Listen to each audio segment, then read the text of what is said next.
नमस्कार, आपका बहुत-बहुत स्वागत है हमारे YouTube channel Shri Balaji computer education पर।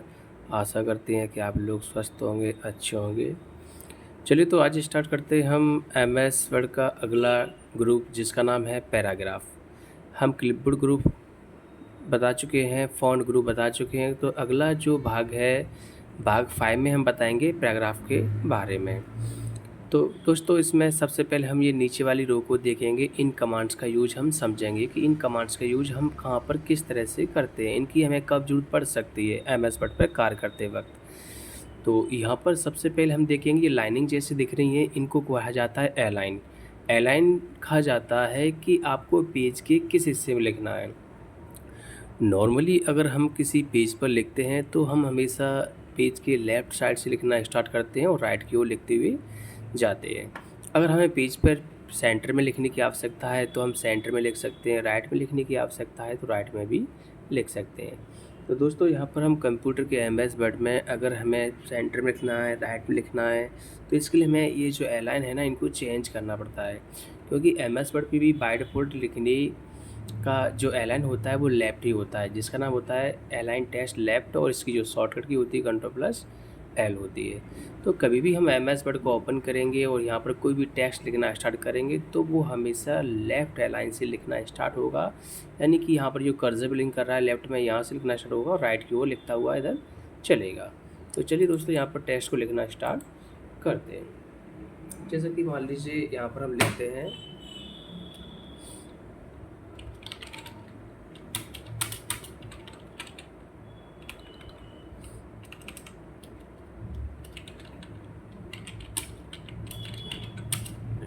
तो यहाँ पर क्या है कि डेटा हमने जैसे ही लिखा तो लेफ़्ट से लिखता हुआ राइट की ओर जा रहा है। अगर ये लाइन हम पूरी कवर कर लेते हैं यहाँ तक तो नॉर्मली ऑटोमेटिक ये अगली लाइन यहीं से लेफ़्ट से चालू हो जाएगी।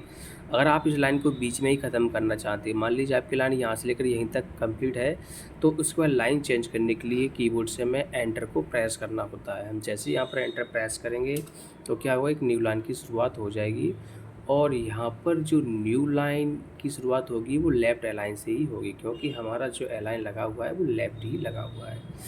अब मान लीजिए हम सेकंड लाइन पे आ चुके हैं। अगर हम सेकंड लाइन को सेंटर में लिखना चाहते हैं तो आपको अलाइन को बदलना होगा, क्योंकि जो सेकंड लाइन आपने सोचा है कि इसको सेंटर में यानी पेज के बीचों बीच में लिखना है, तो आपको जाना होगा फिर से अलाइन पर। तो लेफ्ट की जैसे आगे जाएंगे तो इसका नाम है सेंटर, कंट्रोल प्लस ई इसकी शॉर्टकट की होती है। तो हमें इस सेंटर अलाइन पे क्लिक करना होगा तो कर्सर हमारा जो बिलिंग करने लगेगा वो सेंटर में करने लगेगा। अब यहाँ पर जो भी टेक्स्ट लिखा जाएगा वो सेंटर में ही लिखा जाएगा। तो यहाँ पर एक बात का विशेष ध्यान रखना है कि जब टेक्स्ट सेंटर में हम लिखते हैं तब टेक्स्ट लेफ़्ट और राइट दोनों की ओर बराबर जाता है, ठीक है। क्योंकि जब लेफ़्ट में लिख रहे थे तो लेफ़्ट से सिर्फ राइट की ओर टेक्स्ट ये आ रहा था, हम जब लेफ़्ट में लिखा था तो लेफ़्ट से राइट की ओर ही डेटा आ रहा था। लेकिन अगर सेंटर में लिखेंगे तो ये लेफ़्ट की ओर जितना जाएगा उतना ही राइट की ओर जाएगा। तो यहाँ पर देखते हैं, लिखेंगे, स्टार्ट करते हैं।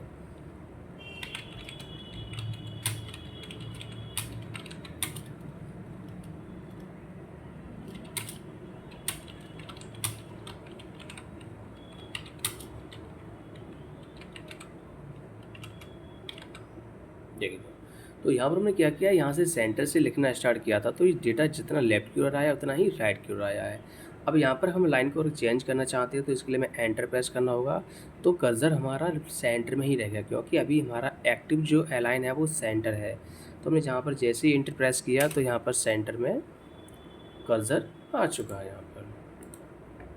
चलिए नेक्स्ट, अगला क्या होता है, तो हमने सेंटर में भी लाइन को लिख के देख लिया है। अब सेंटर के बाद अगर हमें टेक्स्ट को राइट में लिखना है तो राइट में लिखने के लिए हमें अलाइन को फिर से चेंज करना होगा। तो चेंज करने के लिए हम जाएंगे अगले अलाइन पर जिसका नाम है अलाइन टेक्स्ट राइट। हम इस अलाइन पर जैसे ही क्लिक करेंगे यहाँ पर तो हमारा कर्सर राइट साइड में पहुँच जाएगा और यहाँ पर राइट अलाइन की शॉर्टकट की होती है कंट्रोल प्लस आर होती है। तो इस पर जैसे ही क्लिक करेंगे तो यहाँ पर कर्सर हमारा राइट साइड में ब्लिंक करने लगेगा। अब यहाँ पर जो भी टेक्स्ट लिखा जाएगा तो यहाँ पर जो भी टेक्स्ट लिखा जाएगा वो राइट से लेफ़्ट की ओर यहाँ पर चलेगा। यहाँ पर राइट साइड कर्सर है तो राइट से लेफ़्ट की ओर चलेगा।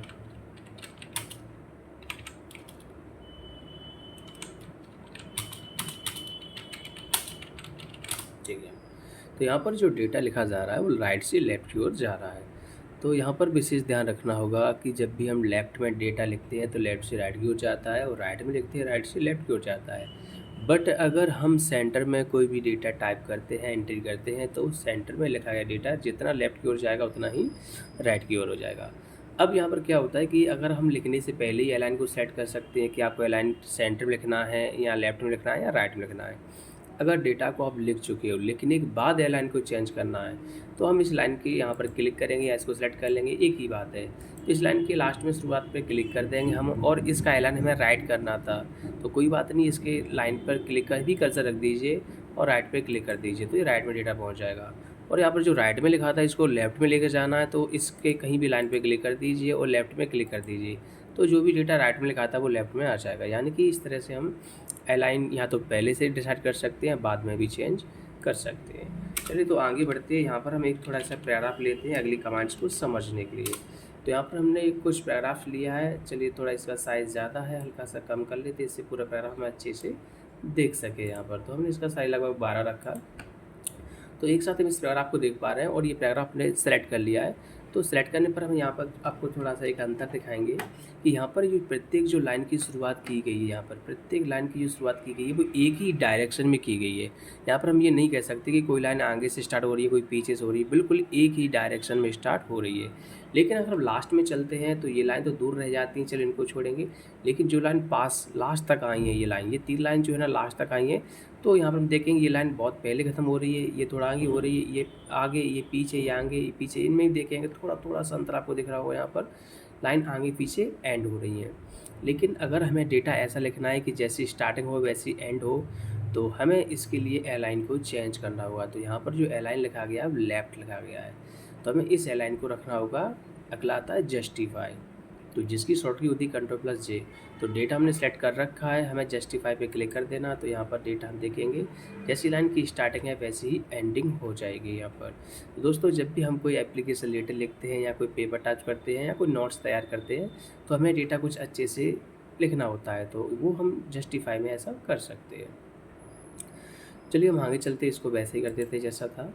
चलिए तो आगे चलते हैं। अगला आता है अगली कमांड है वो लाइन स्पेसिंग है। लाइन स्पेसिंग से समझना है कि लाइनों के बीच में स्पेस को कम या ज़्यादा करना चाहते तो कर सकते हैं। तो दोस्तों इसी पैराग्राफ में हमने यहाँ देखा 1 2 3 4 लाइन से है, तो 4 लाइन को हमने इस तरह से सेलेक्ट कर लिया। तो इन लाइनों के बीच में जो दिए गए स्पेस को आपको कम करना है या ज़्यादा करना है, तो इसके लिए हमें इस लाइन स्पेसिंग कमांड का यूज कर सकते हैं। तो सबसे पहले हमें लाइनों को सेट करना है, लाइन स्पेसिंग पे जाना है। तो यहाँ पर पहले से जो 1.15 यहाँ पर लाइनों के बीच का जो स्पेस बता रहा है, कम करना है तो मिनिमम 1.0 ही कम कर सकते, इससे ज़्यादा कम नहीं कर सकते। इस पर क्लिक किया तो यहाँ पर देखा होगा आपने थोड़ा स्पेस कम हो गया लाइनों के बीच में। अगर आप बढ़ाना चाहते हैं तो 3.0 तक बढ़ा सकते हैं। मान लीजिए इसमें हम 2.0 बढ़ा देते तो हम देखेंगे लाइनों के बीच में स्पेस काफ़ी हो गया है यहाँ पर। चलिए तो हम इसको पहले जितना था उतना ही रख देते हैं। अगला आता है कि अगर हम देखेंगे 1 पैराग्राफ, 2 पैराग्राफ, 3 पैराग्राफ है, तो इनके बीच में ये स्पेस दिख रहा होगा, ये स्पेस। अगर स्पेस को आप हटाना चाहते हैं या अगर स्पेस ये नहीं है पैराग्राफ के बाद जोड़ना चाहते हैं, तो इसके लिए हमें लाइन स्पेसिंग पर ही जाना होगा। तो अभी ये ऐड तो करना नहीं है, ऑलरेडी हमारे पास स्पेस है पैराग्राफ के बाद। हमें क्या करना है, रिमूव स्पेस आफ्टर पैराग्राफ। तो पैराग्राफ के बाद जो भी यहाँ पर स्पेस आपको दिख रहा है इसको रिमूव करना है। तो हम जैसे रिमूव करेंगे तो लाइनें आपस में अटैच हो जाएंगी। कुछ इस तरह से डेटा हमें यहाँ पर दिखेगा, यानी कि इसमें हम नहीं पहचान सकते कि इसमें पैराग्राफ कौन सा कहाँ ख़त्म हो रहा है। तो लाइन आपस में चिपक जाती हैं यहाँ पर और पैराग्राफ के बाद जो स्पेस था वो हट जाता है। तो अगर इसको वापस ऐड करना है तो इस पर दोबारा क्लिक करना होगा, ऐड स्पेस आफ्टर पैराग्राफ, तो पहले जैसा नॉर्मल हो जाएगा। नेक्स्ट अगला आता है शेडो, जिसको शेडिंग नाम दिया गया है। शेडिंग माने होता है कलरफुल परछाई। तो आप हर पैराग्राफ के बैकग्राउंड में कलर लगाकर उसको हाईलाइट कर सकते हैं। जैसे कि यहाँ से हमने टेक्स्ट को हाईलाइट करना सीखा था, तो यहाँ से टेक्स्ट होता है और यहाँ से होता है पैराग्राफ। तो यहाँ पर चलिए देखते हैं, इसमें हम गए कलर को कोई सेलेक्ट करेंगे तो पैराग्राफ के बैकग्राउंड में अच्छे से भर जाएगा। जहाँ तक पैराग्राफ है उसकी पूरी लेंथ को कवर करेगा ये। और इस पर हम कोई दूसरा कलर देना चाहते हैं तो यहाँ पर वापस जाएंगे और यहाँ से हम कोई दूसरा कलर दे सकते हैं। तो इस तरह से यहाँ से शेडिंग से क्या होता है, पैराग्राफ को हाईलाइट किया जाता है उसके बैकग्राउंड में कलर लगाकर। तो यहाँ से भी बैकग्राउंड में कलर लगाकर हम टेक्स्ट को हाईलाइट करते थे बस। चाहो तो यहाँ से थोड़ा अंतर देख सकते हैं। अगर इस पैराग्राफ को सेट करके अगर हम टेक्स्ट हाइलाइट कलर से हाइलाइट करते हैं तो यहाँ पर क्या अंतर मिलेगा हमें, ये देखिए। तो यहाँ पर लाइनों के बीच में क्या है, ये ऐसा स्पेस दिखेगा, यह पूरा पैराग्राफ कवर नहीं होगा और लाइनों के बीच में हमें स्पेस यहाँ पर नज़र आएगा। चलिए, इसको आप हटाना चाहते हैं तो इसको हमें दोबारा सेट करना पड़ेगा। दोनों पैराग्राफ पे जो बैकग्राउंड में कलर लगा हुआ है, हमें वापस शेडिंग पे जाना होगा और नो कलर पे क्लिक कर देना होगा, तो ये नॉर्मल पहले जैसा हो जाएगा। नेक्स्ट अगला आता है बॉटम बॉर्डर। बॉटम बॉर्डर की हमें जरूरत कब पड़ती है, जैसे कि मान लीजिए यहाँ पर इसको मैंने यहाँ से डिलीट कर दिया और ये जो लिखा था इसको भी हमने इसको यहाँ से डिलीट कर दिया। इस हेडिंग को हमने यहाँ से सेलेक्ट किया। सेलेक्ट करने के बाद यहाँ पर हम पहुँचे सेंटर अलाइन पर क्लिक किया, हाँ है ये सेंटर लाइन पर, और यहाँ से इसकी राइटिंग को हम चेंज कर लेंगे और उसके बाद इसके थोड़ा हेडिंग को बढ़ा देंगे हम। तो मान लीजिए इस चैप्टर का ये मेन हेडिंग है। मेन हेडिंग है तो हमने देखा चैप्टर के बाद एक नीचे लाइन खींची होती है लंबी में, तो वो लाइन बॉटम बॉर्डर से खींची जाती है इस तरह से। और आप और भी ज़्यादा लाइन लेना चाहते हो, इसके अंदर बहुत सारी लाइन होती है, टॉप के लिए, लेफ्ट के लिए, राइट के लिए या ऑल बॉर्डर करने के लिए। तो आई होप आपको ये वीडियो बहुत अच्छे से समझ में आया होगा। ठीक है, तो ऐसे ही कंटिन्यू आपको यहाँ पे क्लास दी जाएंगी प्रैक्टिकली। तो आज हमने सीखा पैराग्राफ में अलाइंस का यूज़, लाइन स्पेसिंग का, शेडिंग का और बॉटम बॉर्डर का। अगली क्लास में आपको हम ये ऊपर दी जाने वाली bullets, numbering, multi level, increase, decrease, intent, short option, इनका यूज़ आपको अगली क्लास में आपको हम सिखाएंगे। तो आप लोगों का बहुत बहुत शुक्रिया वीडियो देखने के लिए। अगर हमारा वीडियो आपको पसंद आता है तो आप हमारी वीडियो को लाइक करें, शेयर करें और हमारे चैनल को सब्सक्राइब ज़रूर करें। बहुत बहुत धन्यवाद, नमस्कार।